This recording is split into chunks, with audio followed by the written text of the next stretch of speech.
L'enregistrement, Tawfiq? Ok. Someone is recording. C'est bien. Ok. On partage l'écran.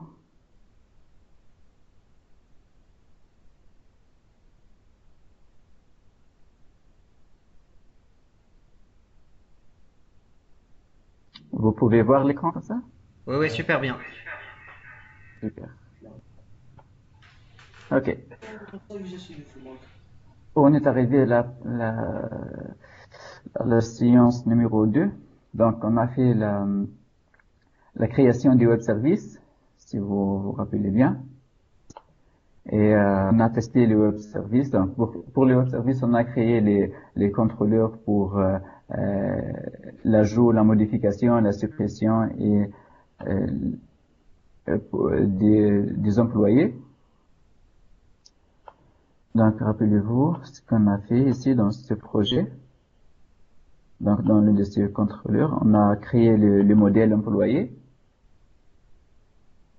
qui a un ID, un nom et un département. Puis, on a créé les deux contrôleurs. Un contrôleur qui sera le contrôleur MVC. Donc, c'est lui qui va retourner une page web. À partir de cette page web, on peut consulter les employés qui sont enregistrés dans la base de données. On peut éventuellement donc faire les opérations de CRUD, create, edit pour modifier et delete donc pour supprimer.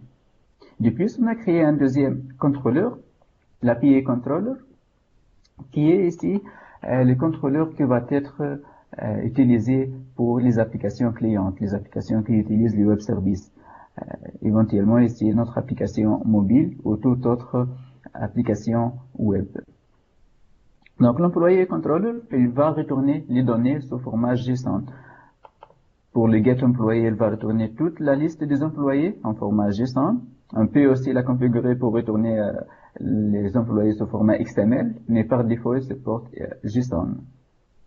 De plus, on peut retourner un seul employé par son ID. On peut aussi modifier des employés ou ajouter des employés ou, bien sûr, supprimer un employé.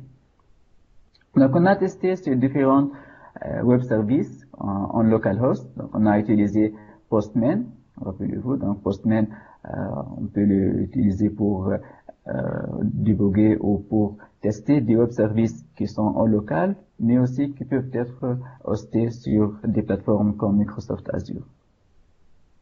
Puis, donc, on a fait le publishing du web service là. Donc, on a fait ici le clic droit sur le projet web, puis on a fait Publish.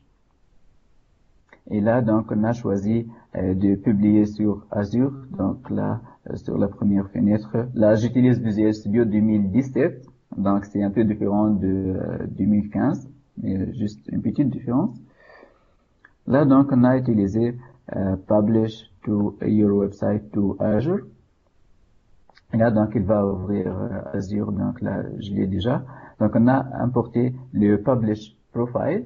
Le Publish Profile, c'est le fichier qu'on a téléchargé à partir du portail de Azure et qui contient donc les credentials et toutes les données nécessaires pour que je puisse publier mon site web sur Azure. Donc là, le site est hébergé sur ce lien-là. Donc ici, si je me rends sur le portail de Azure. Donc sur le site qu'on a créé la dernière fois, on a fait donc une new et puis on a choisi donc App Service, on a choisi un site web. Donc notre site web est hébergé sur ce lien-là. Si je l'ouvre, msp azure demo.azurewebsites.net. Donc ce site web il contient une base de données. Si j'accède là à la base de données sous la menu Data, voilà, donc Data Connections, ici. Si j'accède à Data Connections, je vois ici que j'ai une base de données attachée qui est une base de données ici, SQL Database. Pour vous, la première fois, lorsque vous allez activer votre abonnement Microsoft Azure, vous n'allez pas trouver des bases de données. Donc, vous devrez créer de nouvelles bases de données en allant sur Add ici ou sur Ajouter et choisir donc ici bien sûr base de données, database, et là donc configure required settings.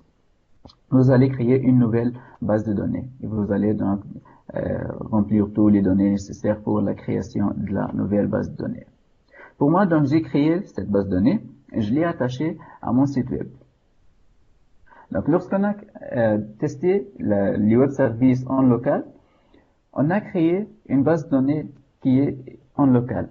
Okay? Donc ici, si je vais sur App Data, sur Visual Studio, donc ce dossier-là, si j'affiche son contenu en cliquant sur l'icône ici Show All Files, je peux voir que AppData contient donc un fichier .mdf qui est la base de données.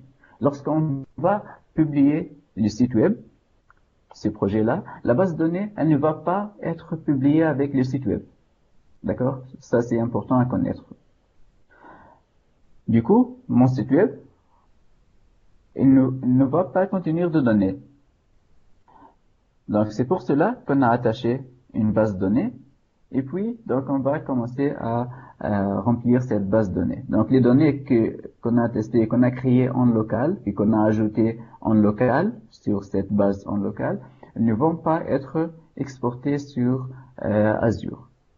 Mais toutefois, il y en a des mécanismes pour exporter les données d'une base de données existante là et donc les migrer sur la base de données sur Azure. Ok?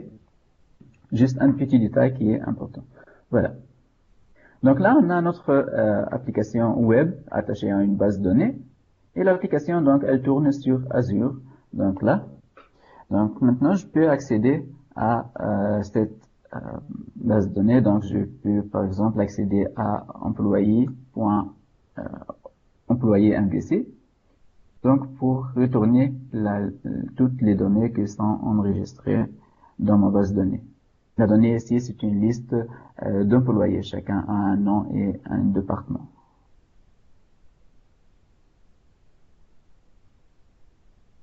Voilà, donc toute ma liste. Oups. Elle a grandi un peu. Et voilà, donc ici on peut faire delete, edit et toutes les opérations qu'on a parlé là-dessus.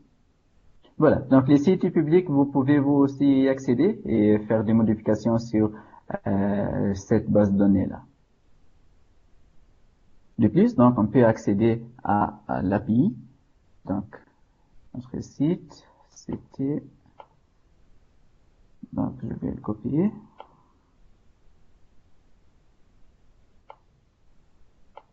Oups.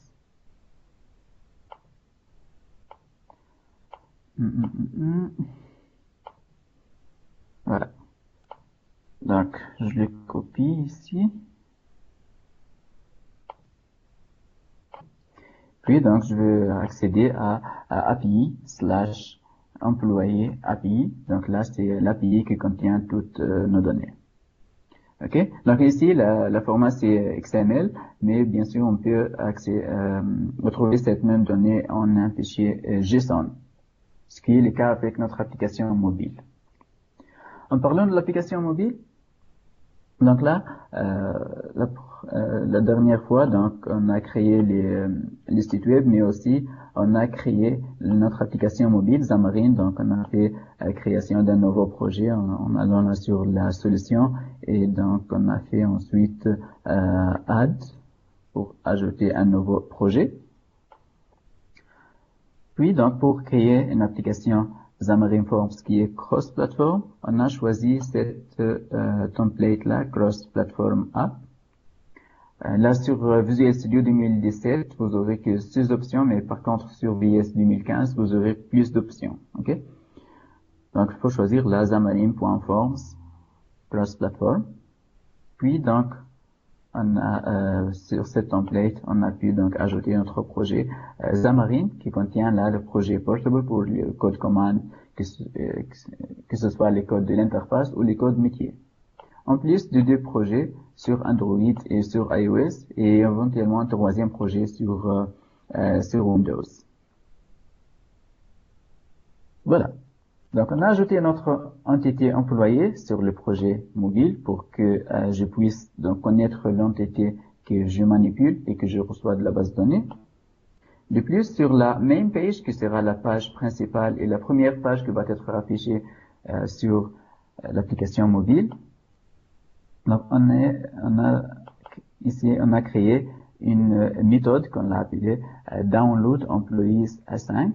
C'est une méthode asynchrone, donc qui va télécharger voilà, donc il va télécharger la liste des employés à partir de notre web service. Donc on l'a testé en local et maintenant on va la tester donc en prod, soi-disant, où on va tester le lien qui est hébergé sur Azure. Donc là, ce lien c'est le même que je consulte là. Donc c'est-à-dire qu'en invoquant ce lien, on va avoir cette liste des employés.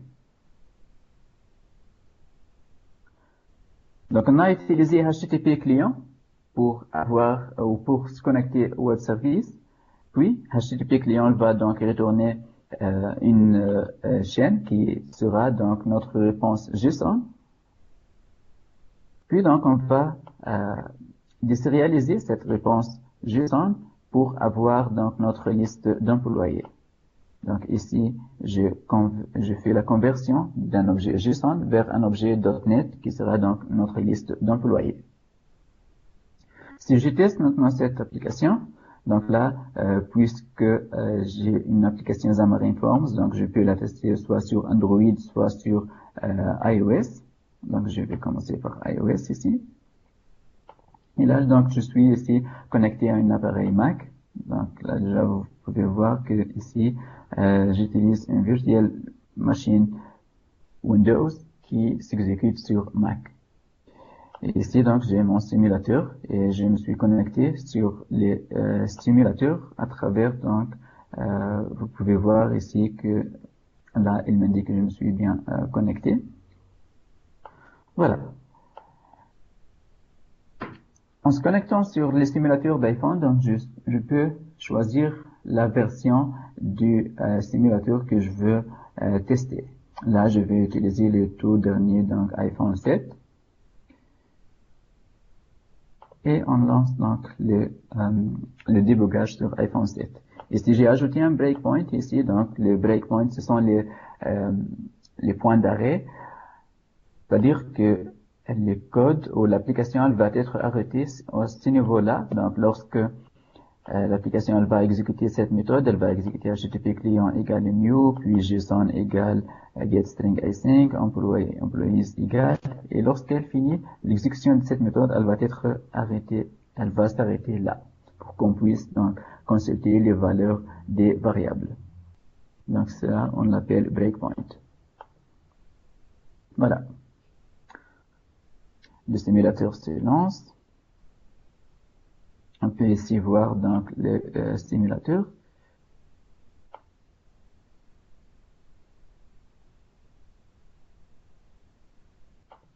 Voilà, donc notre application elle se lance ici.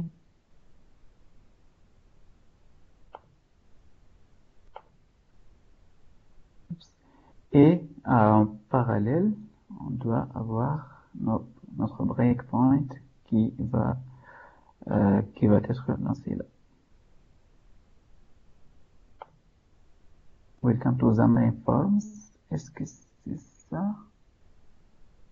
Voilà, donc le breakpoint là, ça devient donc une flèche en jaune qui m'indique que je me suis arrêté à ce niveau-là pour l'exécution de mon code. Donc je peux mettre le curseur sur JSON. Et vous pouvez voir ici donc la valeur du JSON contient donc une réponse JSON. Je peux la visualiser en cliquant ici sur Text Visualizer. Et donc on peut voir que clairement, c'est une réponse JSON donc qui contient la liste des employés qui sont enregistrés sur la base. Donc chacun a son ID, son name et la valeur de la département. Voilà. On peut avoir un meilleur affichage en sélectionnant ici JSON Visualizer.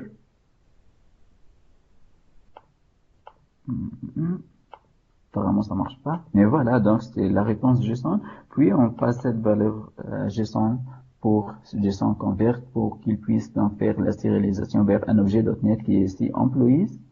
Et là, donc, on peut consulter la valeur de employees. Donc ici, j'ai 155 employés. Je peux les consulter un par un. Je peux voir la première valeur, par exemple. Et là, je peux donc voir la valeur du name, ID et département pour tous les employés. Voilà. Donc maintenant, on a la liste de tous nos employés qui sont enregistrés dans la base. Maintenant, sur cette première page, main page, je veux donc afficher ces employés. Donc, ici, au lieu d'afficher un message qui dit Welcome to Xamarin Forms, je veux afficher mes employés. Pour le faire, donc je vais utiliser une liste. Donc je vais afficher ma liste d'employés vers une liste view.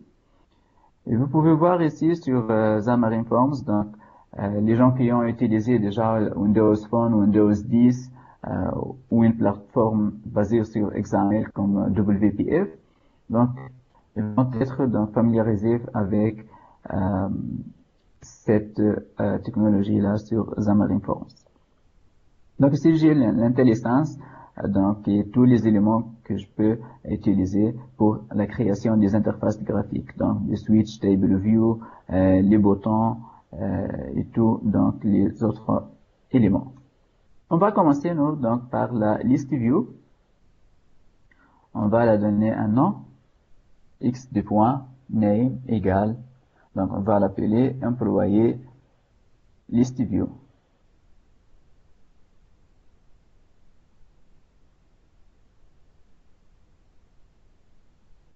Voilà.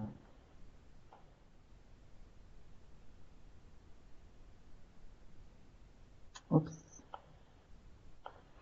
Donc puis, sur cette liste de vue, on veut donc afficher nos employés.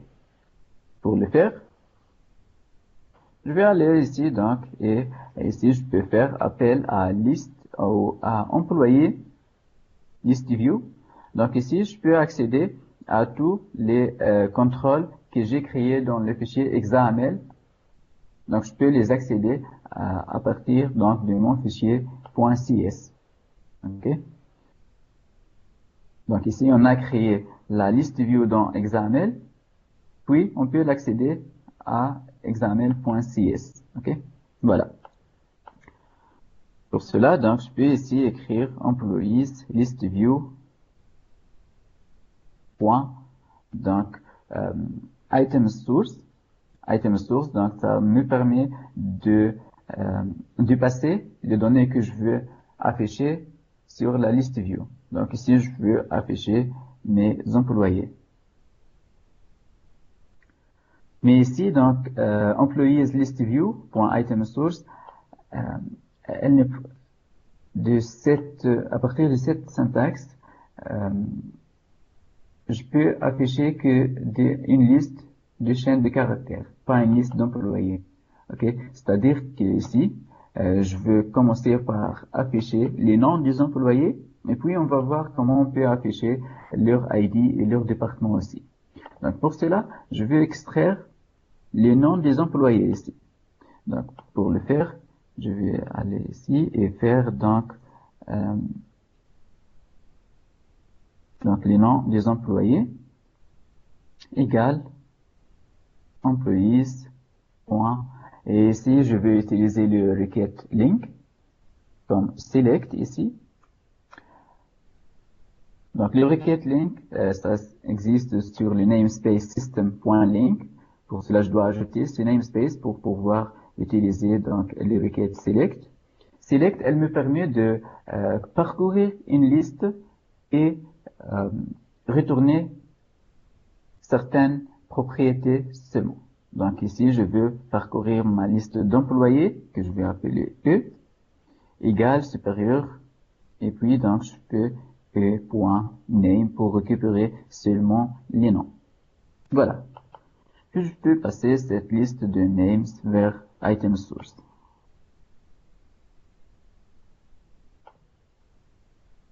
Donc select ici, c'est comme si on a fait for each employé dans employees. On crée une liste de chaînes, de caractères qu'on appelle names. On fait donc names.add .name.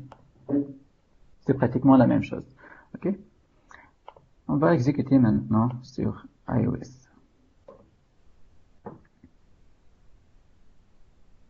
Si vous avez des questions, bien sûr, n'hésitez pas. Vous pouvez tout les poser, donc soit en chat, soit en voix.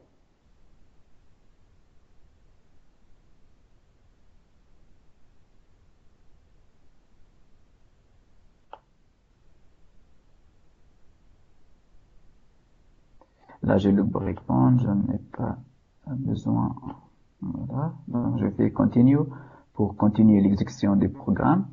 Puis, voilà. Donc, ici, j'ai la liste de tous les employés qui sont, qui existent sur la base de données hébergée sur Azure. Voilà. Il y avait beaucoup de données, hein. Ok. Voilà. Donc, de cette façon, on a affiché juste les noms de ces employés. Maintenant, si on veut afficher leur ID et leur département aussi. Donc, comment on peut faire? Donc là, je vais passer les employés et pas seulement les noms. Donc, je vais commenter là les noms. Je vais maintenant donc passer la liste des employés. Maintenant, mon employees list view, elle va donc recevoir cette liste d'employés. Et elle va essayer de les afficher. Pour qu'elle puisse donc afficher une liste d'employés, on doit faire ces étapes. La première, c'est de changer la valeur de la propriété has uneven rows vers true. Et puis, donc, on doit créer une item template et c'est par faire appel à listview.itemTemplate. Puis on crée une data template à l'intérieur de item template. Et puis on crée une view cell. Et puis à l'intérieur de cette view cell, donc on peut créer une stack layout qui a une orientation égale verticale à l'intérieur de cette stack layout. Donc on va ajouter des labels pour afficher les noms, les départements et le ID de chaque employé. Pour le premier label, donc on va afficher la propriété texte. Donc on va faire le binding ici, donc et on va voir donc le binding de plus en détail lorsqu'on va voir donc les applications ou le design pattern MVVM. Donc ici que l'employees list view, elle va avoir ou elle va recevoir une liste d'employés. Chaque employé, il va être bindé ou il va être relié à une data template. Chaque data template donc va recevoir une entité employé et chaque employé, il a les trois propriétés donc qui sont ici ID, name et département. D'accord? Donc, dans notre data template, le premier label, il va afficher ou il va faire un binding vers une de ses propriétés.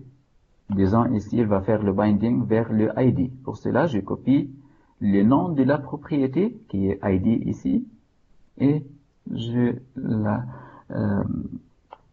vais la coller ici. Donc, ici, c'est le rôle du premier label, donc il va afficher le ID. On va créer deux autres copies, donc un deuxième label qui va afficher la valeur de la propriété name.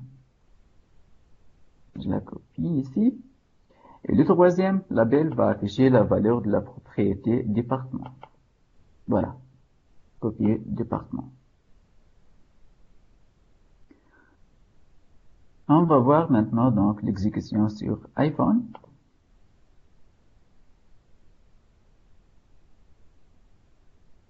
Donc ici, le binding, c'est parmi les principes les plus importants lors de la création des applications Xamarin Forms en utilisant le langage donc, ou la plateforme XAML. L'application elle a démarré et voilà ici donc on a une liste et vous verrez à chaque fois que à chaque élément de cette liste donc il contient le ID de l'employé, son nom et ainsi que son département. Voilà. Donc on a pu donc retrouver la liste de tous les employés là. On peut raffiner un peu cette interface graphique, si vous voulez. Donc, et là, à l'intérieur du stack layout, on va ajouter un spacing, ou plutôt un padding. Le padding, c'est-à-dire que entre chaque item template et un autre, on va voir donc un petit espacement. Cet espacement, il se définit comme suit. Donc, je peux définir un espacement à gauche. Donc, disons ici 20.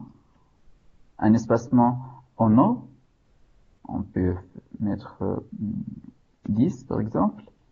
Et un espacement donc à droite, on peut aussi mettre 20. Et un quatrième espacement 10 pour la côté de donc en dessous. On peut aussi changer la visualisation des labels. Donc ici, je peux changer le couleur du label, donc à travers la propriété de text color. Et là, j'ai une liste de couleurs que je peux choisir entre eux. Donc, choisissons ici, par exemple, gray. Je peux aussi donc changer text size ou font size. Je peux mettre, par exemple, 18. Et puis, pour les noms, donc, je peux aussi changer la couleur navy, par exemple, font size égal, je peux choisir 22, par exemple. De plus, donc, pour le département, text color égal, choisissons une autre couleur, celle-là, et voilà.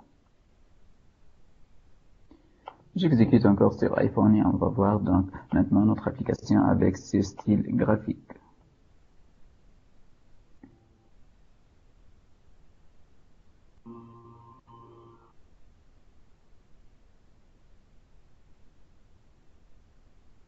Donc là, vous pouvez voir que je me suis connecté à un appareil Mac. Voilà donc la nouvelle interface qu'on a créée. Voilà. Donc je viens de dire que là, je peux tester, pour pouvoir tester sur iOS, donc je me suis connecté à un appareil Mac, et là j'ai accès donc au simulateur de iPhone. Mais si vous n'avez pas un appareil Mac, vous pouvez créer une machine virtuelle Mac, et vous pouvez donc l'exécuter sur Windows, en utilisant soit VirtualBox ou Hyper-V ou VMware. Voilà. Donc cette application, bien sûr, elle marche aussi sur Android et on peut donc la tester ici sur Android.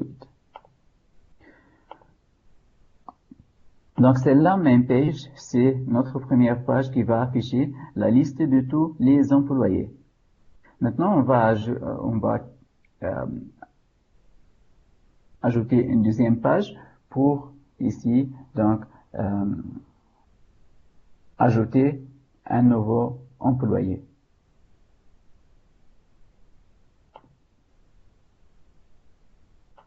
Pour le faire, donc je vais ici sur le projet Xamarin, le projet Portable, faire un clic droit et ajouter une nouvelle item.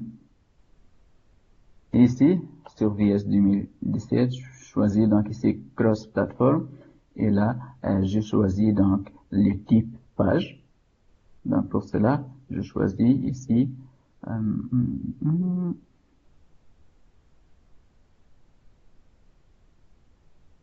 donc je choisis voilà Forms Blank Content Page Examine. Je vais nommer cette page donc Add Employé.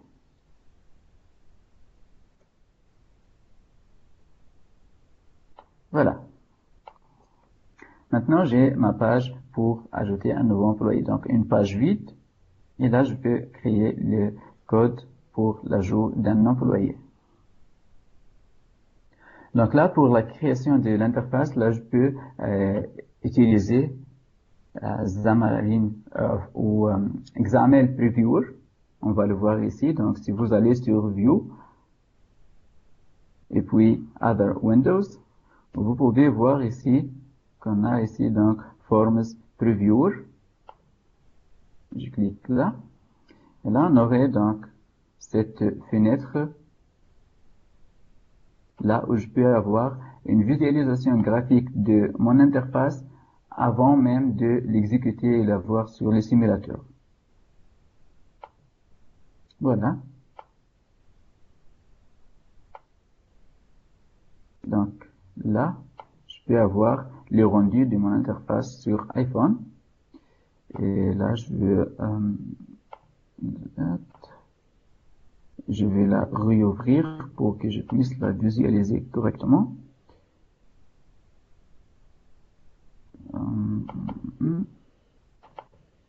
Double-clic et voir le previewer.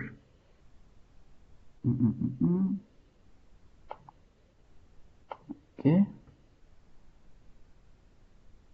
Faire un CTRL-SHIFT-D.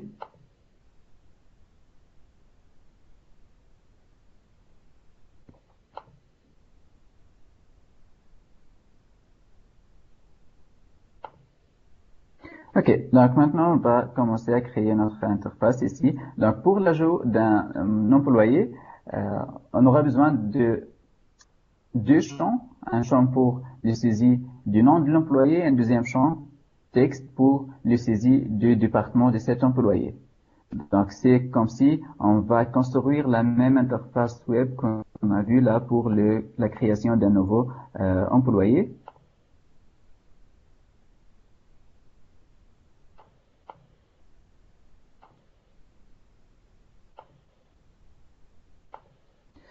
Oups. Voilà, donc c'est comme si on va créer cette interface-là, mais sur mobile. Donc deux champs texte pour le name département et un bouton pour l'ajout d'un nouveau employé.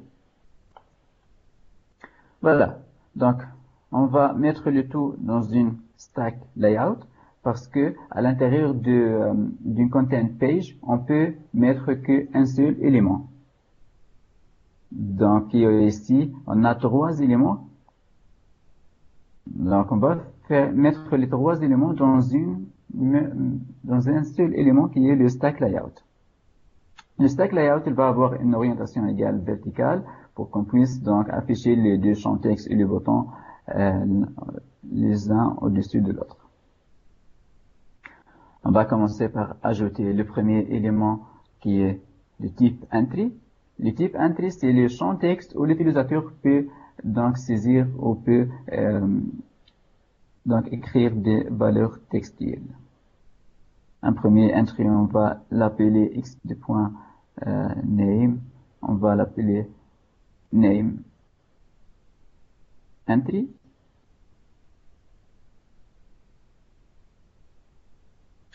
Puis on va donc ajouter un deuxième entry. Ici, on va l'appeler donc department entry.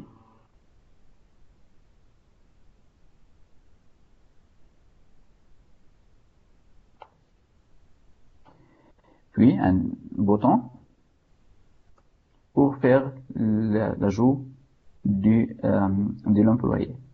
Donc ici, pour le bouton, on va écrire un texte sur ce bouton qui va être donc post employé ou add employé. Voilà. On peut raffiner un peu cette interface.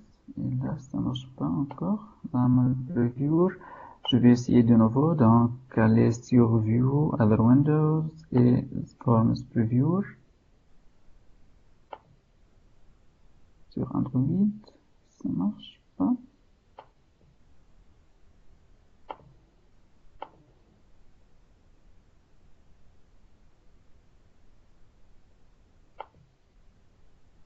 OK. Donc, on va refinir un peu l'interface. Là, pour le stack layout, on va ajouter un spacing. Le spacing sera ici, donc, l'espacement entre les éléments qui sont à l'intérieur du stack layout. Donc, on va faire un espacement de 80. On va voir ça. Puis, sur le entry, pour le premier champ, on va ajouter un tint ou un placeholder. Le placeholder sera donc le texte écrit par défaut sur le champ texte. Et lorsqu'on va commencer à écrire des valeurs, le placeholder va être effacé. Donc là, on va écrire donc name employé. Pour le deuxième, on va ajouter un placeholder pour dire là c'est pour la department.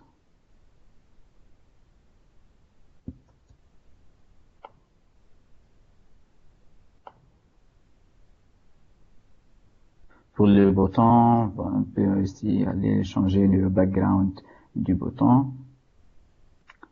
On va choisir celle-là, green. Et on peut aussi donc changer le texte. Ici, le texte c'est post. On peut changer son couleur. On va choisir white. Je vais aussi donc changer le font size du bouton. Oups, font size.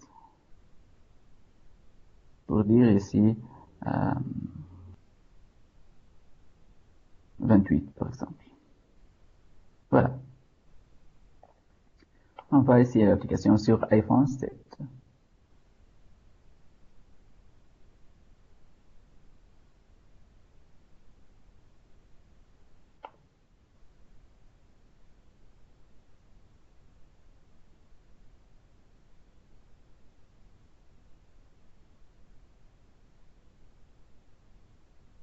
Si vous avez des questions, bien sûr, n'hésitez pas.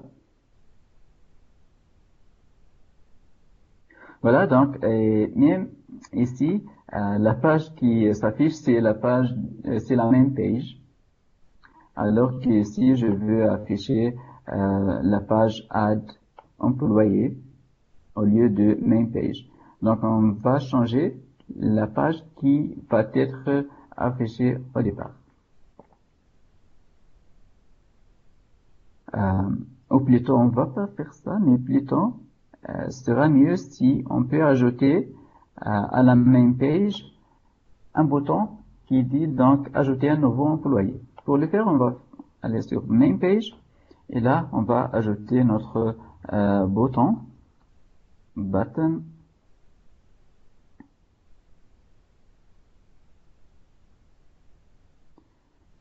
Ce bouton, c'est pour donc l'ajout d'un nouveau employé. On va dire add employee. Voilà. On va avoir un background color égal. On va descendre là, par exemple. Donc, comme on a dit, donc la content page, elle ne peut contenir qu'un seul élément. Pour cela, je vais là ajouter donc un stack layout qui va contenir les boutons et la liste view avec une orientation verticale.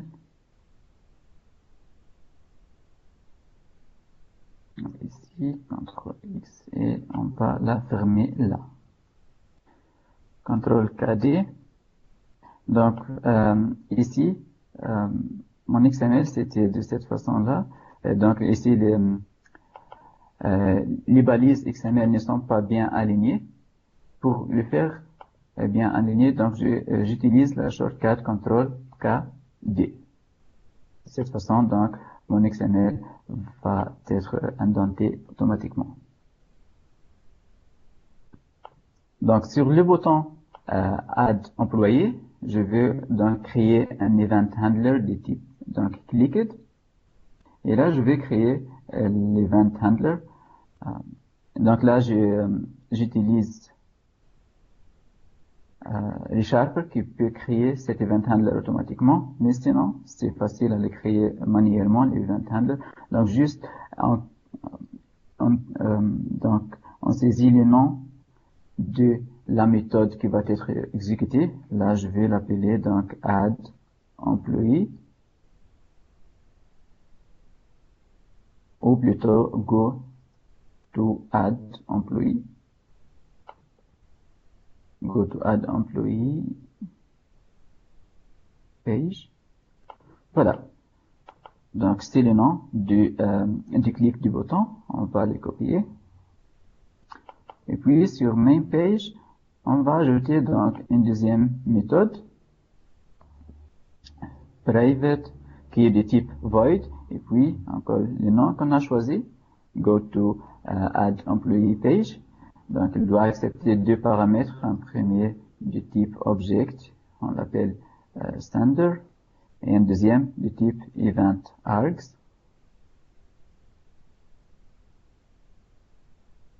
On l'appelle E. Sur cette méthode, donc, on va faire appel à navigation pour pouvoir naviguer ou aller ou afficher une deuxième page, une autre page que celle-là. On utilise donc navigation.push modal async. Et là, on donne donc la page qu'on veut afficher. Pour cela, je crée une nouvelle instance de la page que j'ai ici appelée donc add employee. Voilà. Donc new add employee, et voilà. J'exécute maintenant l'application.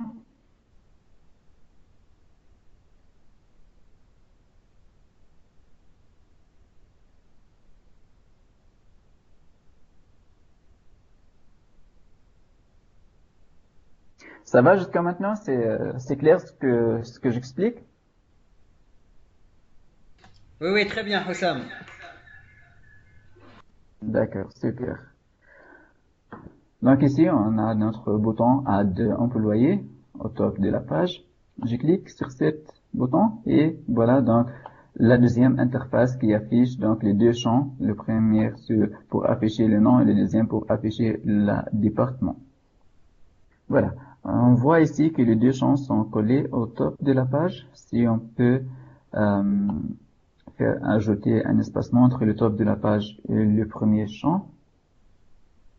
Et ça peut être fait donc en allant sur le fichier XAML et ici. Hussein, j'ai une question. Donc, quelle est la différence entre push modal A5 et push A5? Navigation.push modal A5 et push A5. D'accord. Donc ici, on a les deux méthodes. Là, vous pouvez voir, une s'appelle push modal A5 et l'autre s'appelle push A5 tout court. Donc, quelle est la différence entre les deux? Là, je suis pas totalement sûr, honnêtement, mais ce que je me souviens, c'est que push modal A5, elle va ajouter une page qui ne va pas être ajoutée à l'historique des pages de l'application. C'est-à-dire, avec push modal A5, je ne peux pas revenir en arrière. Parce que dans l'application, il y avait une navigation stack où l'historique ou ce qu'on appelle la pile de toutes les pages. Et à chaque fois qu'on crée ou qu'on affiche une nouvelle page, ça dépend. Est-ce que cette page va être ajoutée à cette pile ou non?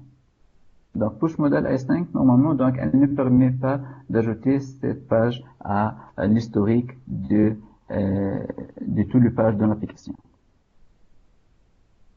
D'accord, merci Hussein. Voilà. Ici, je dois ajouter aussi que push modal A5, c'est une méthode asynchrone. Et ici, vous pouvez voir que il me recommande ici d'utiliser await. Donc, je vais le faire ici. Donc, je vais ajouter await. Et avec await, on ajoute aussi le mot-clé async pour qu'il n'y aura pas de blocage lors de l'exécution de l'application. Voilà. Donc, on était là. On veut améliorer l'affichage de l'application.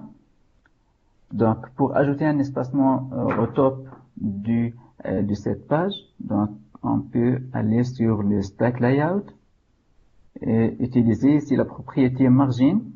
Donc, elle va ajouter une marge sur les 4 côtés de l'application. Donc, on peut ajouter une marge à gauche. On peut mettre 20 et 20 ou plutôt on va ajouter, disons, 80 au top. Voilà. Je vais aussi donc diminuer le spacing. Ici, 80, je vais diminuer à 20. Ou plutôt à 40. Voilà. Je vais faire le même pour la main page. Donc là, sur le stack layout, je vais changer la propriété margin pour être donc 20 sur les deux côtés, gauche et à droite, et 40 en bas et au nord.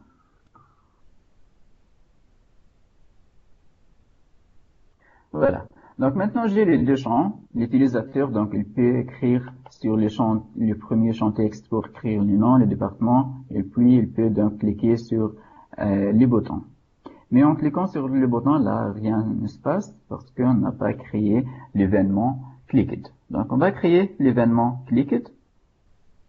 Donc, comme on a fait pour le premier bouton, donc, on va ajouter, donc, on va créer l'event qu'on va appeler ici add employee.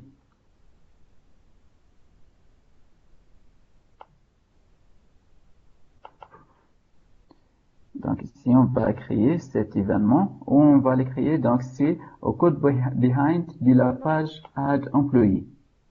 On doit pas le faire on peut pas le créer dans main page, c'est dans add employee parce que cette interface ça appartient à add employee. Ok, on est maintenant sur add employee, pas sur main page. Pour cela, je vais add employee.xaml.cs.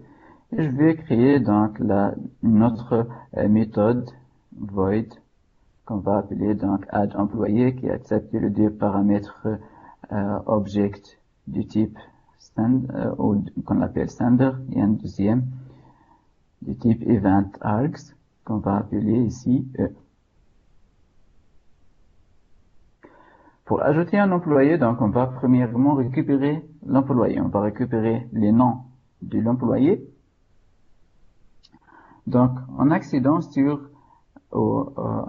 donc la propriété,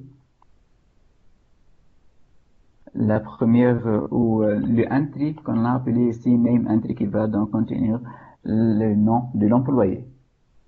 Donc ici, je tape name entry et voilà donc il apparaît sur IntelliSense là. Sur name entry.text pour récupérer les noms de l'employé. De même, je vais faire donc pour récupérer le département de l'employé, donc ici à travers donc ici le champ texte qu'on a appelé donc department entry. Voilà, department entry.text pour récupérer donc le nom ou le département de l'employé. Puis on va créer une entité employé égale new employee. Voilà. Pour l'employé, donc, on va ici spécifier son nom. Le nom sera donc égal name.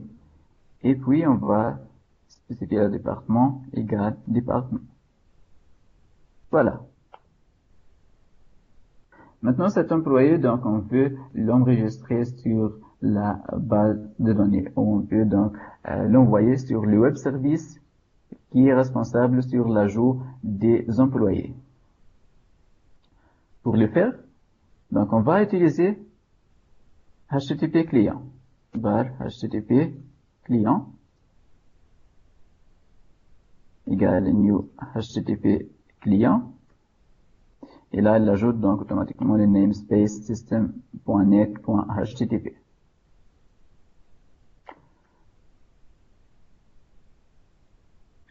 Donc, HTTP client va besoin de l'employé que je veux envoyer. Pour cela, je dois premièrement donc changer le type de cet employé qui est ici un objet .NET. Donc, je veux le convertir vers un objet JSON.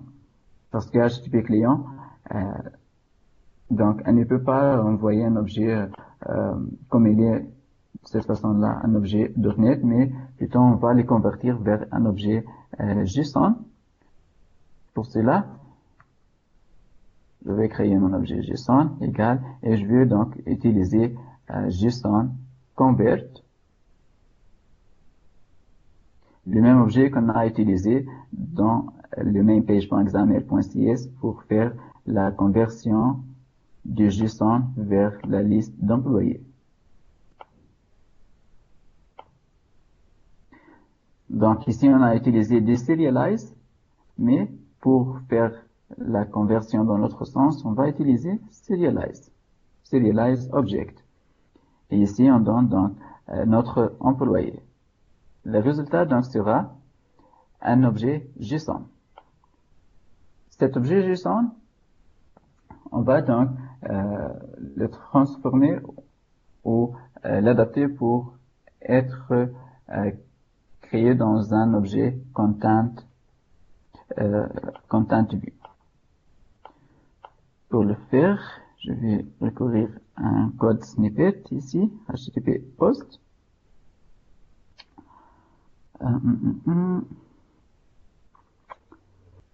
Là, j'ai ajouté plein de code. Je n'ai pas besoin là.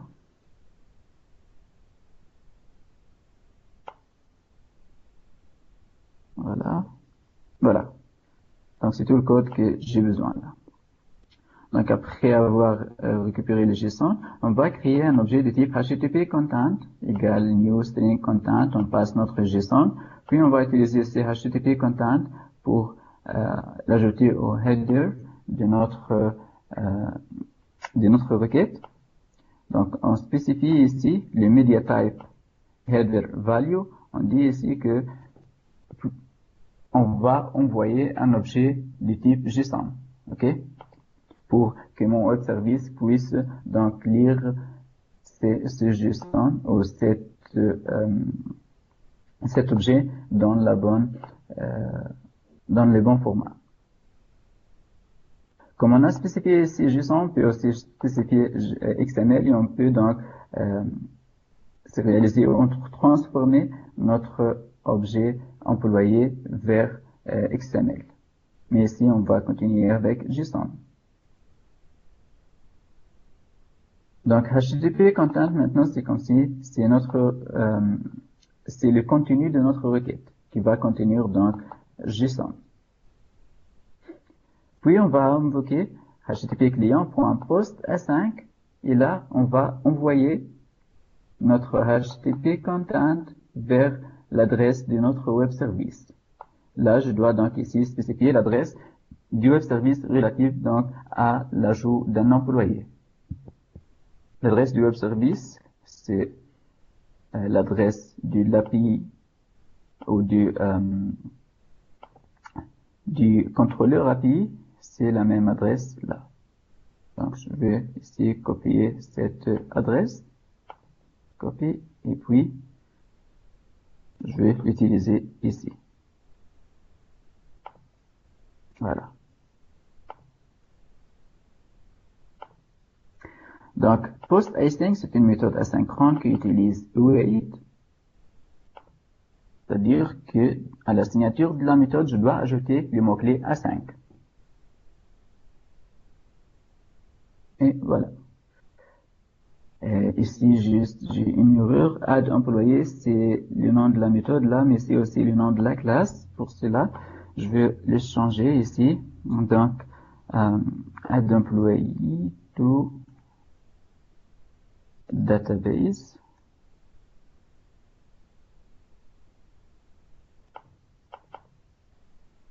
Et je vais le changer aussi dans mon XAML, puisque le nom de cette fonction, de cette méthode, doit correspondre à cet événement clicked. Voilà.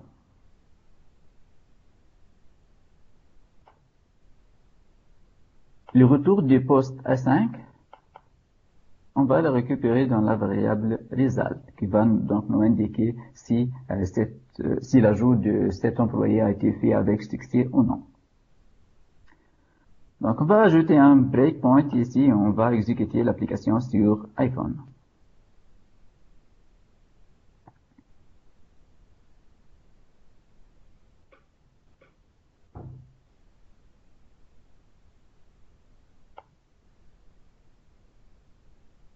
Des questions par là?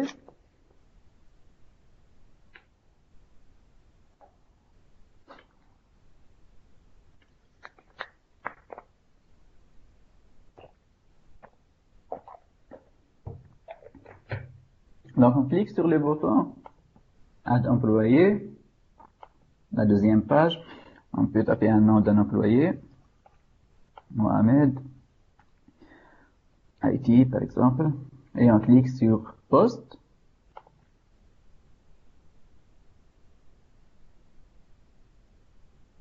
Et là, le breakpoint est affiché. Donc là, ce qui s'est passé, c'est que là, on a récupéré les noms. Vous pouvez voir ici, les noms, c'est Mohamed, donc les noms qu'on a écrits sur le premier entry et le département aussi. Puis on a construit donc notre entité employé. Puis ce qu'on a fait, c'est ce qu'on a donc transformé cet objet, cet employé vers un objet JSON. Pour cela, on peut voir ici donc notre objet JSON qu'on a créé à travers JSON Convert. Puis on a envoyé cette JSON en utilisant une requête HTTP donc vers notre web service. Le web service a retourné un résultat. Ici, voilà, c'est bien créé. Donc le résultat ici, ça retourne 201 pour dire created. Donc maintenant, on doit avoir cet employé sur toute la liste de nos employés. Donc je fais continue. Voilà. Donc je vérifie maintenant si cet employé a été ajouté avec succès. Donc pour cela, je vais faire refresh et consulter la base de nouveau. Je vais aller tout en bas pour voir ici donc que l'employé Mohamed a été ajouté avec succès vers notre base de données. Voilà. Donc c'est le premier objet qu'on a ajouté avec notre application mobile.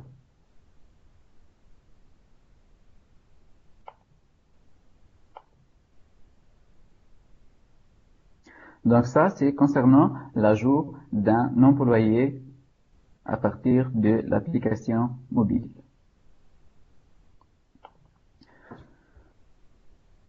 Maintenant, si je veux, par exemple, modifier ou supprimer un employé. Donc, commençons par supprimer un employé. Je me suis donc sur la première page où j'aurai la liste des employés. Je veux cliquer sur l'employé que je veux supprimer. Mais je ne veux pas que la suppression d'un employé se fait juste en cliquant sur son nom dans la liste.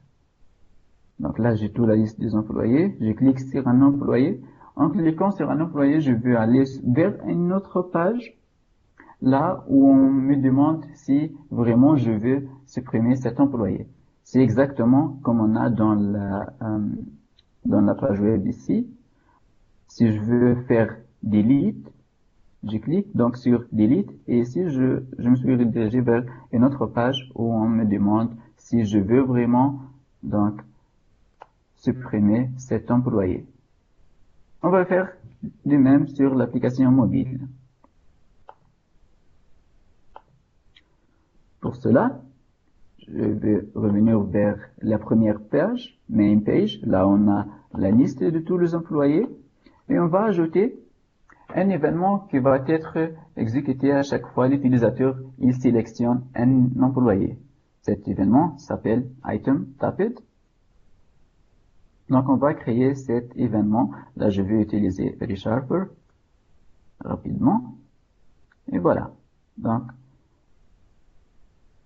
l'événement là, on va l'appeler donc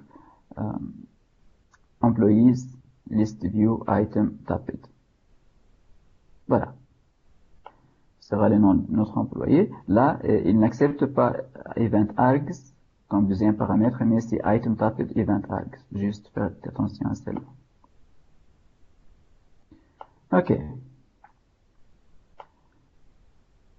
Donc, en cliquant sur un employé, je vais premièrement récupérer l'employé que j'ai cliqué là-dessus.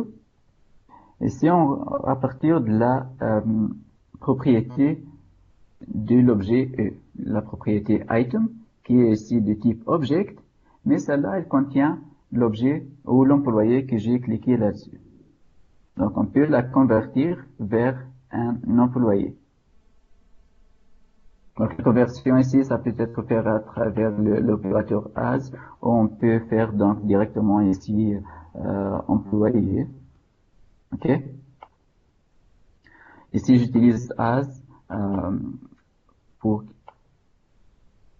dans les cas où il y aura une exception. Cette exception ne va pas être levée dans cette méthode. OK? Puis, je veux créer une deuxième ou une troisième page. Je vais passer donc l'entité employée vers cette page. Pour cela, je vais aller pour créer la troisième page. Donc, je vais au projet Portable et Add a New Item. Je choisis la page et là, donc, cette page sera dédiée donc pour faire Edit or Delete Page.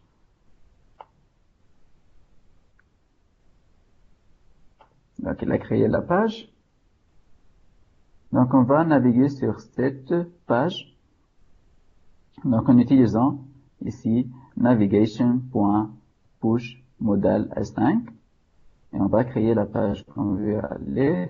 Là-dessus, c'est Edit or Delete Page. Et on va passer le paramètre employé ou l'objet employé comme étant un paramètre dans le constructeur de Edit or Delete Page. On va ajouter employé. Mais ici, j'ai une erreur parce que là, Edit or Delete Page, le constructeur, il n'accepte pas de paramètres. Donc, je vais ajouter le paramètre du type employé. Je vais l'appeler donc employé. Voilà. Donc, on est allé sur notre page, on a envoyé notre employé, puis sur cette page, on veut afficher les propriétés de cet employé. Pour cela, je vais ajouter des champs pour afficher donc l'employé, les propriétés de l'employé. Donc, la page, c'est Edit or Delete Page. Comme on peut voir ici, le XML, c'est vide, mais on veut ajouter les champs pour l'affichage du nom du département de l'employé.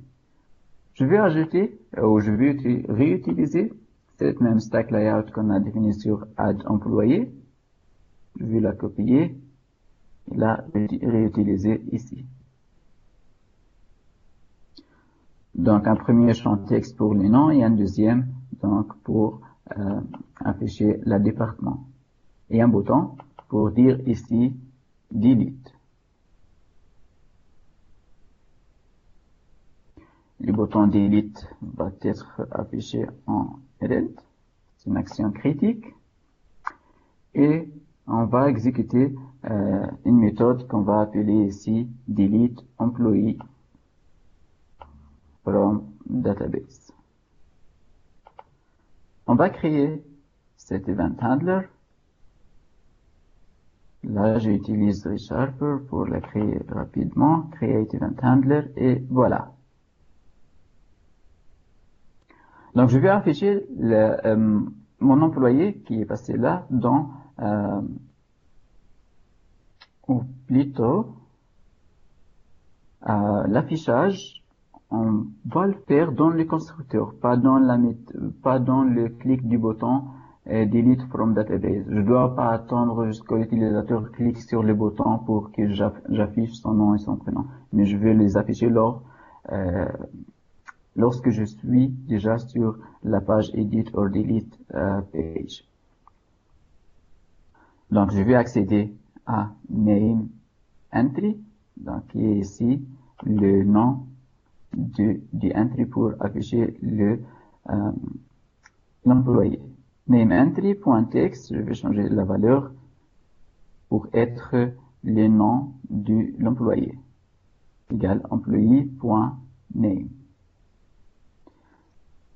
De même pour la department entry.text, égal donc employé.département. Voilà. On va voir comment maintenant ça marche sur iOS.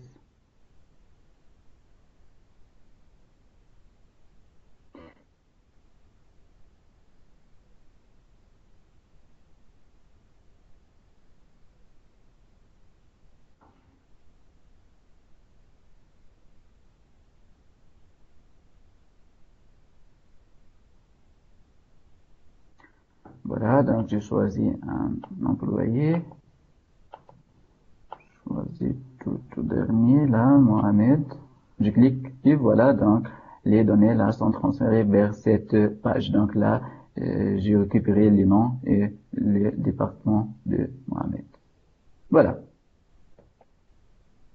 Maintenant, le bouton delete, ça fait rien pour le moment. Il fait une action parce que on n'a pas à implémenter le clic du bouton. On va l'implémenter ici. Donc, on va récupérer notre employé, qui est cet employé-là. Pour le faire, donc, je vais réutiliser, ou je vais donc le récupérer de cette façon. Employé égale new employé.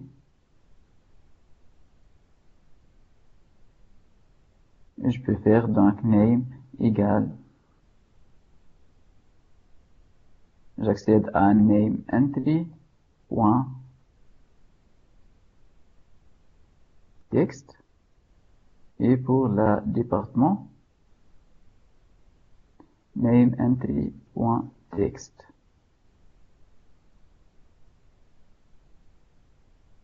Voilà. Ce département pour donc faire appel au web service responsable sur la suppression des employés, on va utiliser donc HTTP client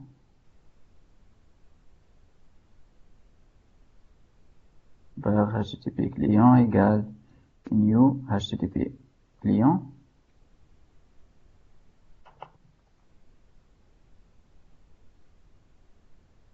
Voilà. Puis, donc, on va refaire de même qu'on a fait avec add employee. Pratiquement, on va réutiliser le même code ici. Copier. Et coller ici. Donc, on va utiliser JSON convert pour sérialiser cet employé vers JSON. Ou plutôt ici, on n'a pas besoin de l'entité employé. En fait, si on va sur notre projet web, on va sur Employees API Controller, on regarde donc delete employé, on peut voir que delete employé ici, elle n'a pas besoin du tout l'objet employé. Elle a juste besoin de l'ID de l'employé pour le supprimer. Donc ici, je vais supprimer tout cela puisque j'aurai seulement besoin donc de l'ID de l'employé. Donc je vais récupérer l'ID de l'employé égal et je vais le récupérer donc à partir de l'objet que j'ai passé de la page précédente, si employé est là. Pour le faire, je vais donc ajouter une private field du type employé que je vais donc appeler employé. Je vais enregistrer la valeur que j'ai eue ici, employé égale employé. Donc je fais ça pour que je puisse accéder à employé à partir de notre méthode là. Employé.id. Donc c'est l'ID de l'employé qu'on veut supprimer. Maintenant donc on va utiliser HTTP client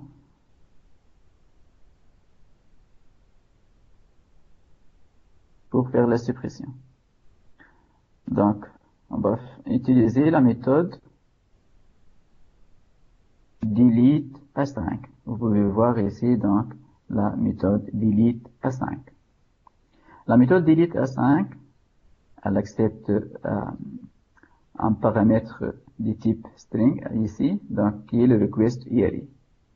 Le request IRI, donc ce sera le site ou le lien pour faire la suppression. Donc je vais copier ça. CTRL V. C'était plutôt ici, commande C, et puis CTRL V. Je suis sur Mac. Voilà. Donc, mais en plus de ces liens, si on revient sur le delete employé dans notre contrôleur, on peut voir ici dans les commentaires qu'il m'indique ici comment je peux invoquer ce web service pour faire le delete. Ici, on peut voir qu'il y en a ce paramètre là, /5. C'est ici donc le ID qui va être passé en paramètre vers delete employé. Donc la méthode delete employé, elle va connaître ce paramètre ID à travers l'URL. Donc on peut passer ce paramètre ID dans l'URL. Ici, après donc le employees API / et en mettant 5, ici 5 va être passé là. Voilà. Donc c'est-à-dire que je vais ajouter le ID après cette URL, donc j'ajoute le /, j'oublie pas, puis donc coller à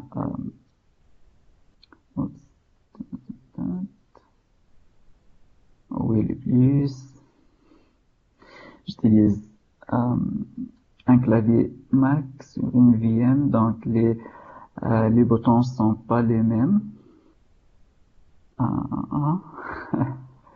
Je dois tâtonner à chaque fois. Non.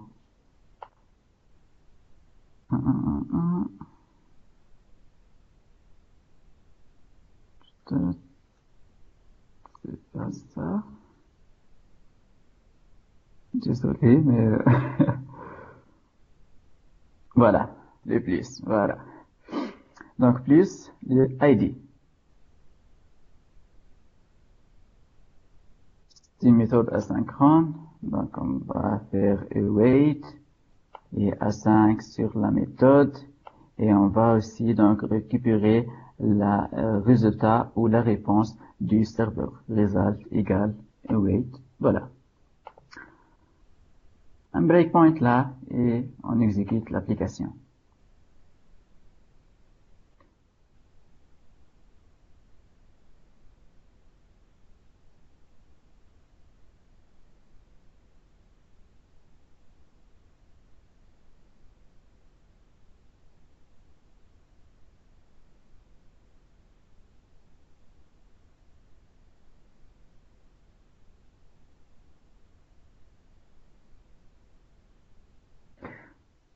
Donc, ici, la liste des employés, je peux choisir celui-là qui a le ID 60, par exemple. Ou on va choisir celui qui a un nom ABCD 62. Mechanical, je clique sur Delete. Donc, l'objet a été récupéré et envoyé au web service. Le ID c'est 62. Et puis la réponse du serveur c'était 200. OK. Donc la requête a été exécutée avec succès. Donc normalement notre employé a été supprimé de la base de données. Je clique Continue. Je peux vérifier maintenant donc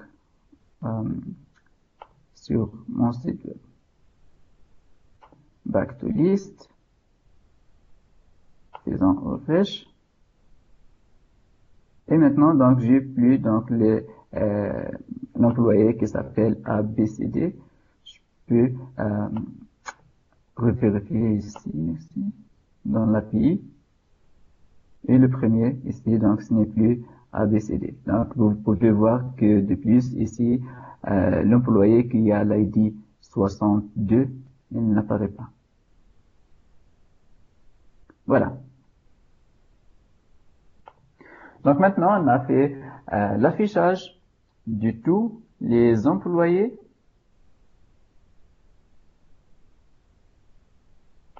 Oups, Ctrl M5.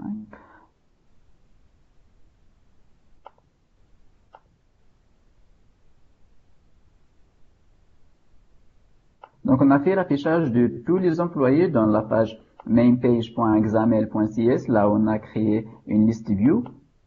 Et pour afficher tous les employés, il y a un bouton pour aller vers la page Add employé, là où on va donc ajouter ou créer un autre employé et on va donc l'envoyer vers notre autre service pour l'enregistrer sur la base de données sur Azure. De même, on a donc créé une deuxième page pour la suppression d'un employé de la base de données. Voilà. Donc, c'était l'essentiel de ce cours aujourd'hui. On a fait un petit dépassement de temps. J'espère que ça va pour vous. Et voilà, donc c'est notre démo aujourd'hui. J'espère que c'était bénéfique pour vous. Et si vous avez des questions, c'est le moment. Là, je vois une question de Yassine. C'est quoi l'avantage qu'on a eu en utilisant un VC5 Web API par rapport à Azure Mobile App? Ok, très bonne question. Là, sur Azure, ici on a choisi, donc pour hoster notre Web API ou pour hoster nos web services, on a choisi App Services. Ok, mais sur App Services, si je veux essayer là de créer un nouveau service de type App Services, rapidement, pour voir mieux la différence.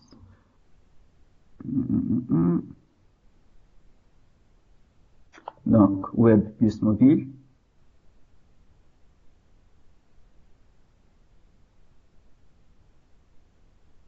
Donc là, ça concerne donc toute la catégorie App Services. Là, on a Web App et on a une autre template qui est Mobile App. Ok, on a d'autres, mais ces deux sont les plus importants. Donc, sur les sites qu'on a créés ou qu'on a hébergés la dernière fois, c'était sur Web App. Donc, c'était sur Web App, donc on peut hoster tout un site ASP.NET qui utilise aussi donc soit un PC et de plus il peut utiliser Web API. Donc, c'est la template la plus générique ou la plus puissante, soi-disant. Et en plus, on a Mobile App. Mobile App, ça permet de créer une base pour nos web services qui est basée sur Web App. Donc, Mobile App, cette template, elle utilise Web App. Sauf que elle est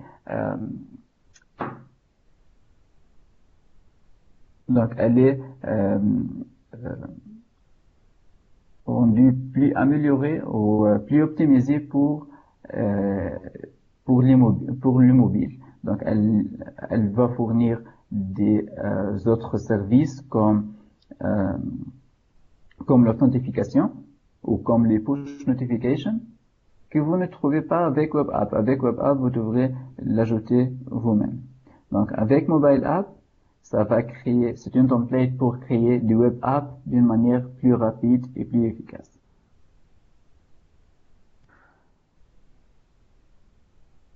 Avec Mobile App aussi, il y avait une étape là, si je veux procéder.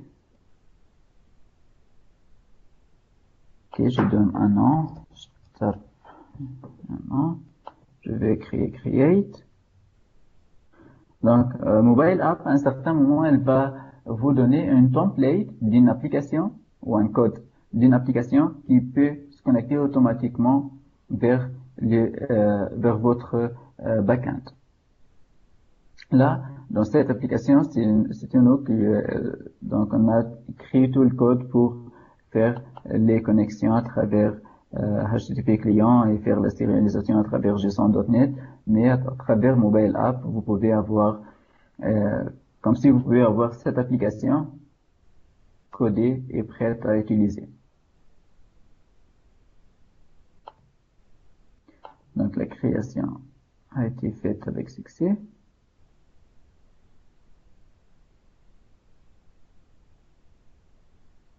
De plus, un autre avantage sur Mobile App, c'est que vous pouvez consulter la base de données sur Azure à partir du portail ici.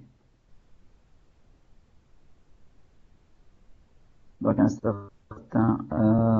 une certaine de ces options, elle contient donc l'accès aux données que vous pouvez donc consulter à partir de Azure ici. Peut-être c'est ça. Irritables.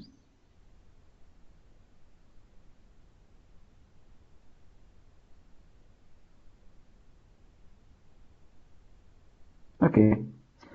Donc, j'espère que la différence entre Web App ou Mobile App est maintenant clair pour vous. Donc, ce qui est à retenir, c'est que Web App, c'est la template, c'est l'option, c'est la stratégie donc, qui contient le plus d'options. Là, je peux tout faire, je peux accéder aux API que je peux. Mais avec Mobile App, c'est plus optimisé pour les scénarios mobiles. Voilà.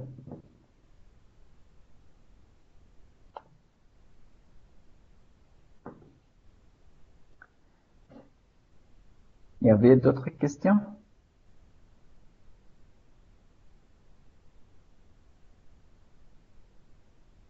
Un, deux, trois, pas de questions? Ok. Donc j'espère que c'était bon cette démo aujourd'hui.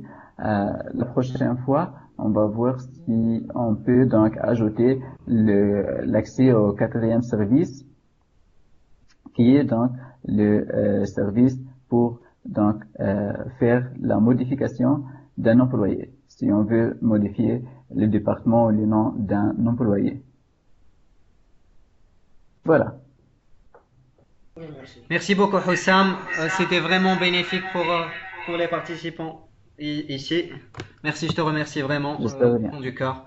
J'espère qu'on aura d'autres séances. C'est vraiment un plaisir de partager tout ce savoir avec nous. Là, merci beaucoup.